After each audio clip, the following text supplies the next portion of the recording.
do it all over again. You're with Lauren Laverne, and I'm delighted to say that I'm in the live room with Afghan Whigs. Welcome to the show. How are you? Good. How are you? I'm very good. Thank you very much for being here. You're over here playing some UK dates, just a few. How's your trip so far? Great. Played last night. Yeah, and how was the gig? Great gig. Great gig. Love Electric Ballroom. Second time I played there. So. Absolutely. It's a fabulous old venue, that, isn't it? Mm-hmm. Wonderful. And off to Latitude at the weekend as well. Latitude the weekend. First we have Manchester tomorrow and Glasgow the next day. I don't even know what day it is. What is today? Today is Wednesday. Okay. I could tell you. Saturday. All right. Yes. So you're here, which is great. Thanks very much for making some time for us. And the new record's been out a little while. Came out in April. Of course, it's 16 years since the last Afghan Whigs record. I mean, how did you know that it was time to make a new album? We played a show with Usher, of all people, like about March of 13. March of 13. Okay. And we had already done the reunion tour, and we were kind of done, and everybody kind of went off, started doing their own thing. And then Usher wanted to play with us in Texas. That's very cool. So he was sort of he's sort of the catalyst behind why we're even here right now. That's amazing. Yeah. So what was it about that particular show that made you think actually there's unfinished business, there's more to do here? We had 2 days to make a show, and it almost was kind of like that teenager vibe, like you make something out of nothing and do it very quickly. Yeah. And then brought another guy in out of nowhere last second. Yeah, and then brought his guitar player in out of, No, Ahmed. You had Sin we Kane had Sin Kane in. Right, okay. That's right. I forgot about that. So he came in and played with us. After that, we had dinner that night, and we were like, maybe we should try to record something. So we booked time like 40 days later and then made a record in 7 months. Absolutely fantastic. Well, I know you're going to do 2 tracks for us today. What are we going to hear first? And can you tell me maybe something about this track before we hear it? This song is called It Kills. I wrote it one night in Joshua Tree when everyone else had gone to sleep.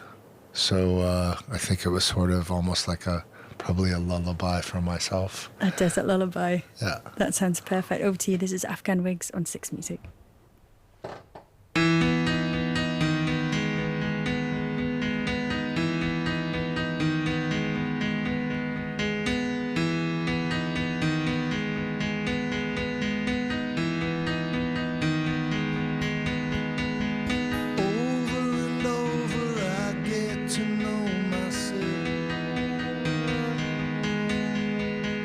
Over and over, there ain't nobody else.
Afghan Whigs live on BBC 6Music performing It Kills. Thank you very much for that. So tell me a little bit more about making the album, because you mentioned, Greg, that you were in the Joshua Tree when you wrote that particular track, but you recorded in several places that were important to the band. Tell me where you worked and how you decided where to work. We started recording in Burbank at Josh Homme's studio. Josh from Queens of the Stone Age. He let us use his studio, which was very kind, and that's where we did the beginning. We actually recorded in New Orleans at Dave Rosser's studio, also. Chateau Deveau. And Chateau Deveau. In the Nappy Dugout, our friend Mike Napolitano, his studio too. Christopher Thorne's studio in Silver Lake.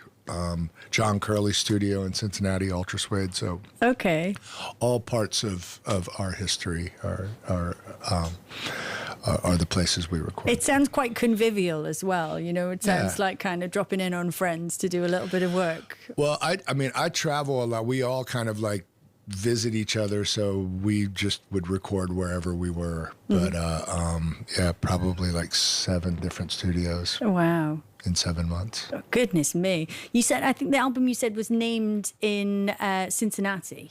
Is that right? Where the band formed, which felt appropriate to you?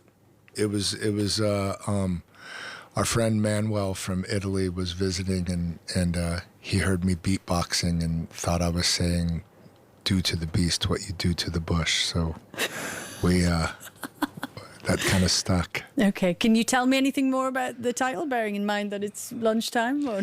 It's not. You know what? It's really just kind of an innocent. Sounds cool. Yeah, it sounded cool to me. Okay. You know? Cool. An innocent, wholesome Montgreen. Yeah, sure. There aren't enough of those. So what was it like being back in the studio together? I mean, tell me a little bit about those sessions. You said that, you know, when you did the gig with Usher originally, it was that idea of being thrown back into, all right, make something very quickly, that feeling.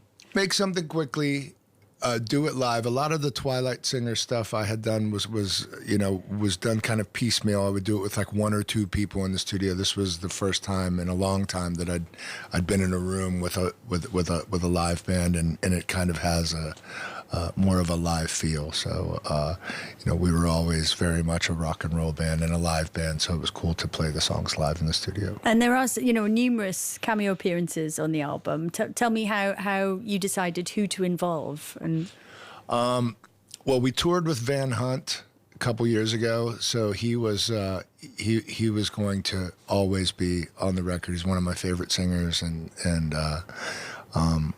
loved having him. God, who else is on the record? I think you've got Usher's musical director making a little... Johnny Natural. Yeah. Clay Tarver from Chavez, Dave Ketching from Eagles of Death Metal. Mark McGuire. Patrick Keeler from Raconteurs. Was it just that kind of... Petra Hayden. As you were kind of traveling around to these various studios, kind of seeing who was in town, who was around, or... Yeah, well, Patrick actually went out to the desert with me to do, because the record was kind of was finished in Joshua Tree. I went out one more time, and Halloween of just this past Halloween, we did Royal Cream, and Patrick played drums on that with me. So it was, we went on a road trip actually to see Mark McGuire, who was performing in the desert, and he came over and played too. So that's how that worked. And what is the Joshua Tree like? What's it like making music there? Because it is a kind of place of musical pilgrimage for everyone, really. We had Big Deal in talking about it last week. You know, Arctic Monkeys, of course, have been out there with Josh Homme, and that's kind of had a big influence on them and changed what they were doing.